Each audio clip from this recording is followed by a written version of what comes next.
ایک بھائی نے کہا کہ جو پروجیکٹ خود بنانا ہو لیکن خود بنانے میں بہت مشکل آ رہی ہے، پریشانی ہو رہی ہے، تو کسی سے بنوا کے وہ پروجیکٹ پیش کر دینا، کیا یہ جو ہم نے اس کے بنوانے کے پیسے دیں گے، بنوانا کیسا ہے اور بنوانے کے جو پیسے دیں گے کیا رشوت میں آئے گا؟ دیکھیں، دو چیزیں ہوتی ہیں۔ ایک تو یہ ہوتی ہے کہ بعض اوقات پروجیکٹ بنوایا جاتا ہے آپ کی صلاحیت کو جانچنے اور پرکھنے کے لیے، جیسے یونیورسٹیز وغیرہ کے اندر ہوتا ہے یا کالجز میں ہوتا ہے،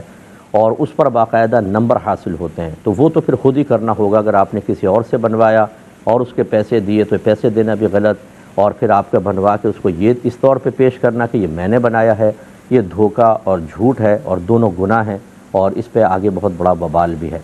اور اگر ایسا ہے کہ آپ کو کوئی پروجیکٹ جیسے ویب سائٹ وغیرہ بنانے کو دی، کوئی سافٹ ویئر بنانے کو دیا ہے، آپ نے باقاعدہ اجرت طے کی ہے، تو پھر یہ واجب نہیں ہوتا کہ آپ خود بنوائیں، آپ کسی اور سے بھی بنوا سکتے ہیں۔ ہاں، اگر سامنے والے نے بانڈ کر دیا، پہلے یہ طے کیا ہے بھئی کسی اور سے نہیں بنوانا، میں آپ سے بنوانا چاہتا ہوں، جیسے بعض بہت اچھے ماہر ہوتے ہیں، تو پھر تو آپ ہی کو بنانا ہوگا، دوسرے کے بنانے کی وجہ سے آپ اجرت نہیں لے سکیں گے۔ لیکن اگر ایسی کوئی قید نہیں لگائی ہے تو آپ کسی سے بھی بنوا کر دے کر اور اس سے اجرت لے سکتے ہیں۔ جیسے کمپنیز ہوتی ہیں، آپ نے دیکھا ہے کہ وہ آرڈرز لیتی ہیں بہت سارے سافٹ ویئرز کے، اور خود تو نہیں بنا سکتے یا خود بھی ایک آدھ بنا رہے ہوتے ہیں، باقی وہ کام بانٹ دیتے ہیں کسی سے کم اجارے کے اوپر، اور کام بنوا کے وہ دے دیتے ہیں، جیسے ایک ٹھیکے دار ہوتا ہے، اس طریقے کے معاملات۔ اگر ایسا ہے تو پھر اس میں کوئی حرج نہیں ہے،